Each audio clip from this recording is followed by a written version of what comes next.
Hi everyone, welcome. This is Peter's. Okay, Peter, just come down and start again, Peter, because I'm a little. How can I tell you? Uh, a little shy. Yes, this is the right word. I'm a little shy because, because this is picture in picture Viera's storytelling episode. Yes, people, I'm going to read and act my own work, Viera the Vampire Diary. It's about chapter 14 of season 3 of my novel, Viera the Vampire Diary. It's called Vampire Goddess Falls from Grace.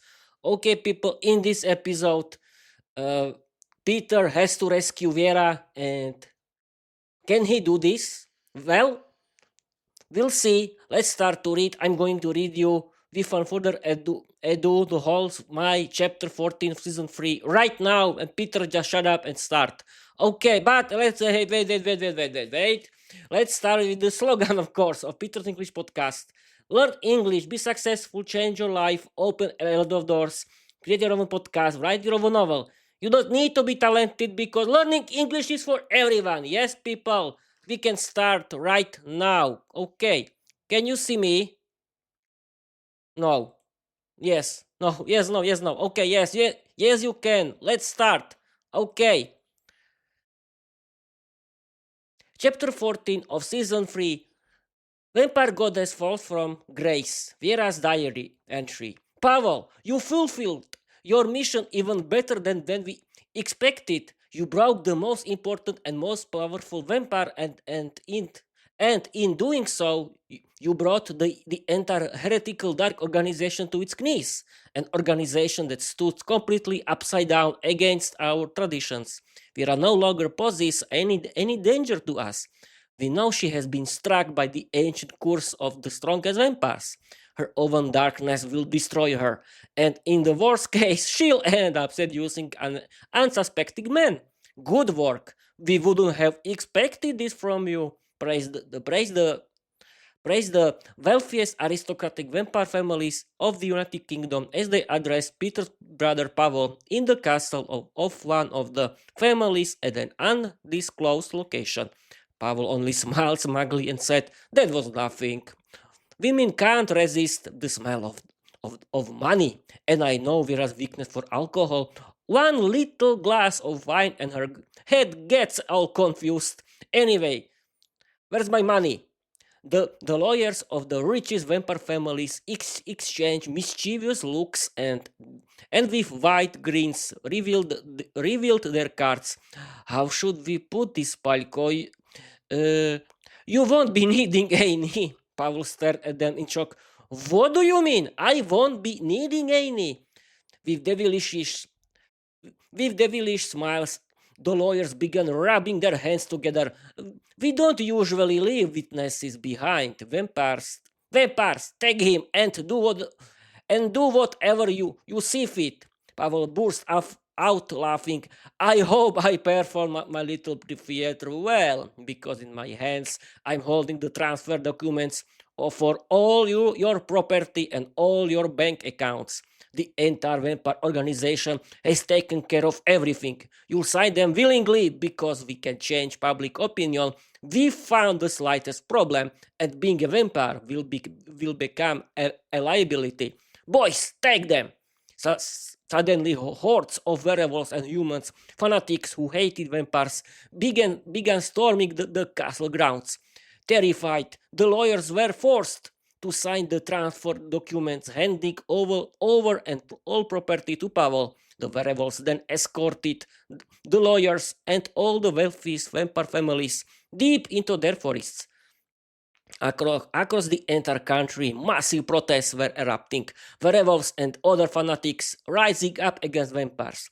At the largest anti-vampire protest in London, Pavol was frightening everyone with ridiculous folk tales about the dangers of vampires. Little by little, being a vampire became a huge problem. Werewolves dragged every vampire and every human who defended vampire rights into the forest and forced them into slavery. In this dark time, Peter said sadly, trying to cheer himself up with his favorite English podcast, when Suddenly, Adriana appeared. Peter, I don't know if you're aware of this, but Vera still loves you. When we showed her when we showed her what she did while she was drunk, her dark self began to take control. At the end, it could turn her into a dangerous night predator using emotions and money to manipulate any man. Only you can help her. Please help her and forgive her. That Diana pleaded. Peter, Peter glared at Diana with an angry expression and burst out shouting, full of emotion. I saw with my own eyes what kind of beast Vera is. She's probably just acting out another one of her performances right now. It's dangerous to associate with vampires. Thank you, but please leave. I want to be alone. Adena walked away silently, tears in her eyes. Peter muttered angrily to himself. Finally, she went to hell. I thought she'd never leave. An hour later, Peter received another unexpected visitor, Vera's mother, the vampire Evka. Don't worry, Peter. No one followed me. I've come to beg you on my knees, in the name of my little girl, my Viera, for your help. Please, Peter, save my daughter. Because of you, she felt so guilty that her dark self attacked her like an illness. If you don't help her, we will lose her forever. I beg you on my knees as a mother. Please help my Viera. With tears in his eyes, Peter embraced Evka and said, For good's sake, I must save our Viera. I love her passionately, and thanks to you, I finally realized it. The Council of the Dark Organization realized how dangerous Vera's dark self had become, and the very next day, her own vampires. The special units of the Dark Organization escorted her to a spa facility for homestyle treatment, guarded around the clock. Fully aware of Vera's power, the vampires watched her diligently day and night. What frightened them the most was when she spoke to herself. Vera, they locked us in this home treatment like a little bird in a golden cage. It's time to have some fun, turn into a mist, and slip out somewhere to enjoy yourself. Vera answered obediently, Yes, boss. She transformed into a mist and escaped effortlessly into freedom. Once she, once she was far away from the vampires, her dark self spoke again. Now, we're going to enjoy the company of men. Let's go visit your ex. You still love him. Peter will definitely be happy when he sees you. Vera transformed into a bat and flew straight into the apartment of the vampire Elena, who was just cooking lunch for herself and Peter. The vampire Anastasia was out shopping for groceries. It was Saturday. Lunch will be ready in a moment. Don't worry, you're safe with us. And if you ever feel like having a new girlfriend, I'd be happy to replace Vera. I'm a more beautiful creature than Vera and Anastasia combined, Elena said. And Anastasia returned with the groceries just in time to hear Elena's usual cheap flirting. Doesn't it get old, darling, trying to seduce our Peter? You know very well he only likes me. When lunch was ready, Elena suddenly sat very close to Peter, smiling and giving him a theatrical, flirtatious look as if she were acting in a cheap telenovela. I hope you'll enjoy it, sweetheart. I hope you don't mind me sitting this close. It's more comfortable than a chair, you know. Peter was briefly overwhelmed by her confident presence and strong perfume, which reminded him that he had always liked both vampires for their personalities and humor, of course. So he said, I've been single for a long time. If Vera can spend time with my brother, then why shouldn't I spend time with you two? You're not doing anything wrong. Both vampires blushed, smiled, and began showing off in their usual playful way, the kind of joking they always shared with Peter.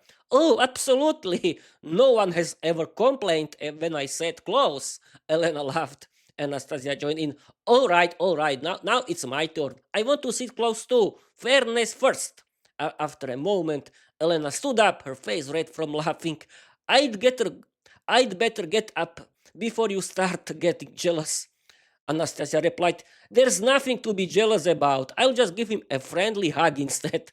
And she did, a short, friendly, affectionate hug.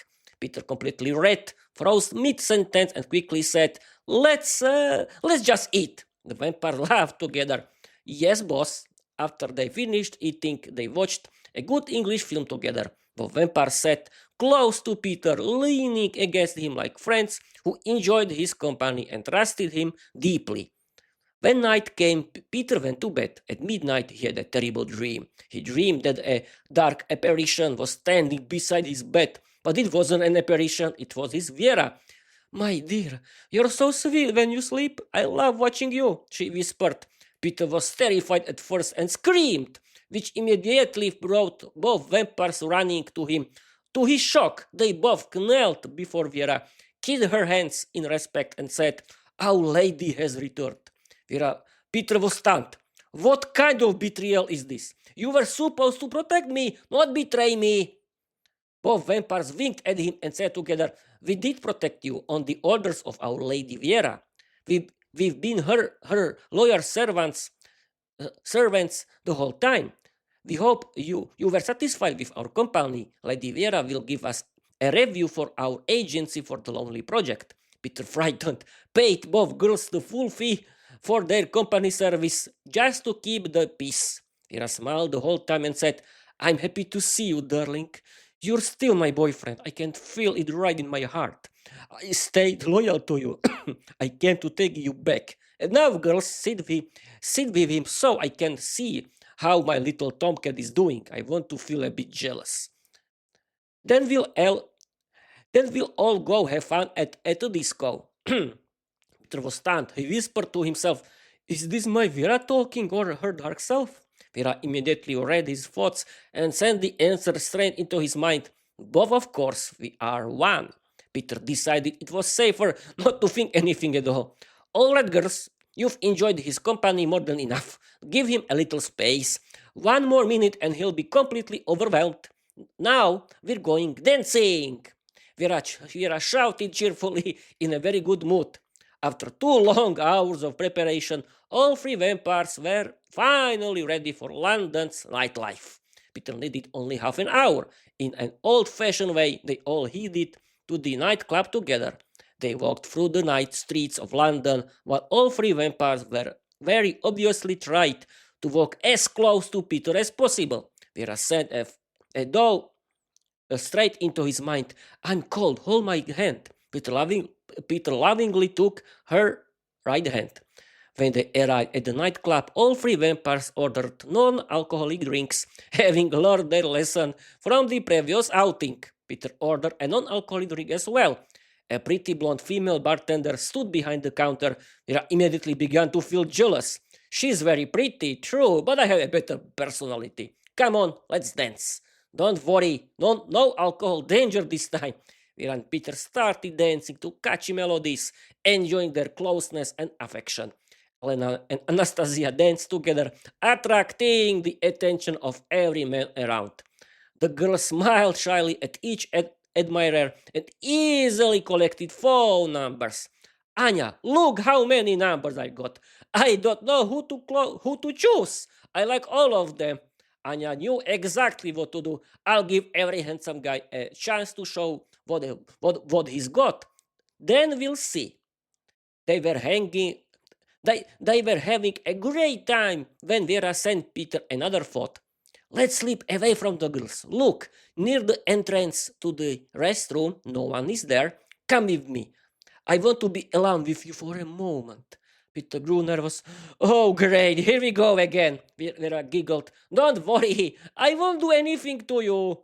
Peter decided it was safer to obey, and they walked together to a quiet corner of the nightclub where no one was around. Vera calmed Peter with her aura. Then her dark self spoke. "You've got him exactly where you wanted him. You had a lovely date. Peter paid for everything, and now you have his neck." Vera's eyes suddenly turned red. Her dark self tried to do something she never wanted to allow. She was moments away from losing control when Adriana appeared. "Viera, stop! Don't do it! Don't do it! You love him! He loves you! Why would you hurt him? We found his consent. Vera finally regained control and pushed her dark self back with full strength. I could never do that to him. I love him. You, dark self, get out of my head. Well, I'm still asking nicely. I want to enjoy myself too. I loved this date until now, but from this moment on, no more hints and no unnecessary witnesses. The dark self tried to resist, but Vera's power overwhelmed it instantly. It couldn't say a single word and vanished for a very long time. Vera turned to her boyfriend. I finally defeated my dark self. I hope you enjoyed the date, because I did, at least until this moment. Peter silently hugged Vera with love and gave her a gentle, affectionate kiss. As if there hadn't been enough excitement already, suddenly Pavol burst into the same nightclub where Peter and the vampires were, accompanied by a massive horde of werewolves. People, party's over, everyone go home. We found vampires here, folks. We need to capture them all. The werewolves surrounded Anya and Elena, who screamed in fear. This immediately brought Viera, Peter, and Elena running.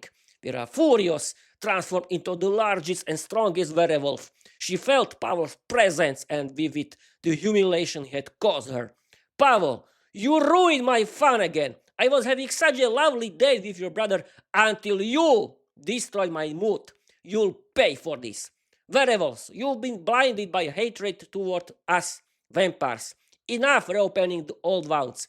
I am your future. I bring peace with vampires, prosperity and years filled with love and harmony. Are you with me? All the werewolves knelt before Viera out of respect. Pavol found himself face to face with Viera, who was growing more agitated by the second. But Peter stopped her. Leave him. He's not worth it. We'll find him a nice vampire girl to marry. Viera looked at Peter lovingly and instantly calmed down. Excellent idea, darling. A beautiful punishment. The Council of the Dark Organization voted 51% of the voting rights in Viera's favor. The most powerful vampire families had their power, prosperity, and bank accounts restored. However, they had to swear loyalty to the Dark Organization to receive voting rights, and their adult children were required to marry partners from within the organization. Viera hosted a live broadcast of her podcast, The Dark Organization. Hello, friends, I finally came to my senses. I deeply apologize for my personal failure. What happened, happened. Don't believe the old folk tales about vampires. I want to prove to you that we are friendly beings.